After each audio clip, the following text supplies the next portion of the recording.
Hi, I'm Claire Parr with Live in the Vineyard, and this is Bobby Hawk Jacobs. Hi.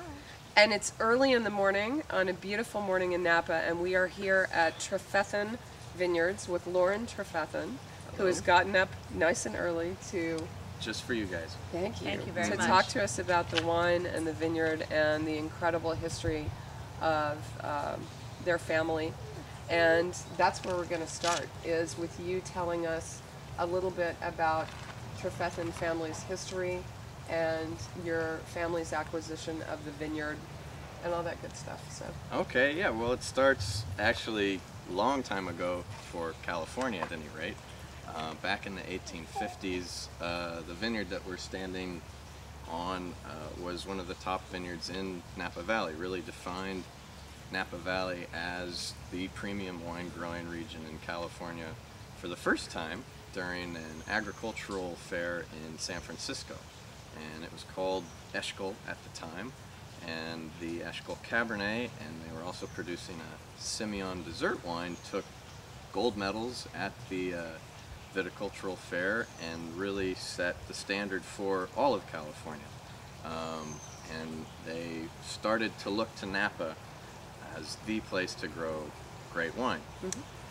Then, you know, and Napa actually went through a little boom. And toward the end of the 1800s, there were 140 wineries in this valley. Wow. Wow. And then a few things happened. We had a few world wars, we had a Great Depression, we had that great American experiment, Prohibition, and we also had a root louse that started to show up in the soil called phylloxera, and that just slowly started to kill the vines. And so all of those factors combined really drove a stake through the heart of the American wine industry. And by 1968, which is when my grandfather decided to get into the business of growing grapes, Napa Valley had been all but forgotten. This was in agricultural backwaters of San Francisco.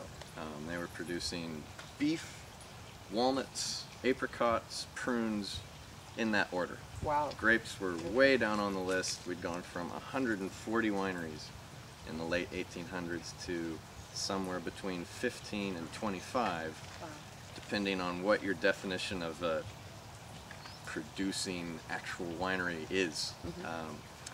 But my grandfather came and bought the historic Eshkol estate and also put together a few adjoining farms and formed what's now Trefethen Vineyard. The Trefethen dinners were made with vegetables that my Nana had grown, fresh vegetables from her garden, and it was served with this stuff that no one had experienced before, this wine stuff from France, this Bordeaux, and no one knew that it could taste like it did. And so when my grandfather wanted to get back into agriculture, they'd been poking around this valley, fell in love with the beauty really first, and then decided, well, instead of growing walnuts, which was really the money crop at the time, we're going to rip out some orchards and plant grapevines. And they were absolutely crazy to be doing that. All of their friends thought that they had gone senile. When was the winery actually built? The winery was built, so this building right behind us, which is covered by this nice front of trees, was built in 1886 as a winery, and is the only remaining wooden gravity flow winery in the United States.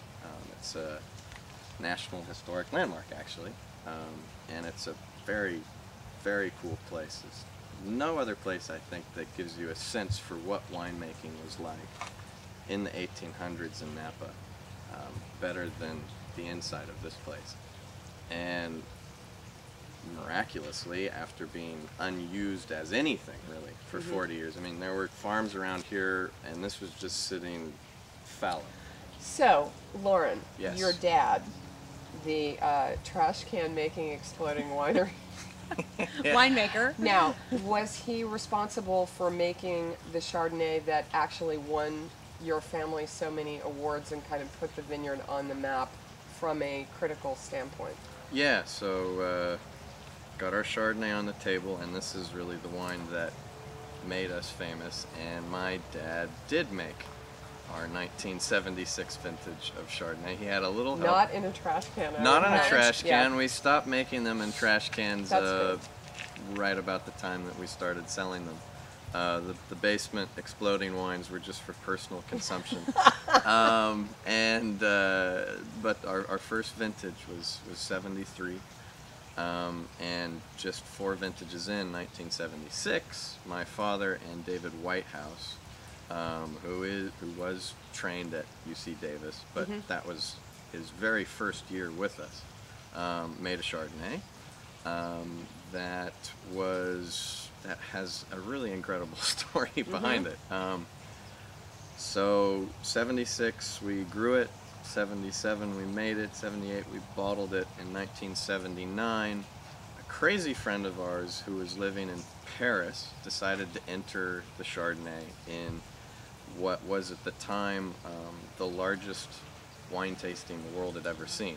And was this with your family's knowledge, or was this just, I'm going to No, put this in? no, And we there just was, decided we're going to volunteer that this wine So is in gonna go 1976, 2 things happened. We made the Chardonnay. The other thing that happened was, again in France, this crazy Englishman by the name of Stephen Spurrier held a very informal tasting where some unknown California wineries, almost all of them from Napa, trumped some of the top French names in a very informal tasting. If you've seen the movie Bottle Shock, Yes. that's what That's it's about. what I was going to ask you, if And- Bottle Shock was about that. And we Which were is not a part great of that. movie, by the way, if you haven't seen it. But- Alan Rickman, love the guy. Yeah. But it didn't really have the effect that it's been made out to have. It wasn't like suddenly everyone stopped drinking French wine and Right. went to California.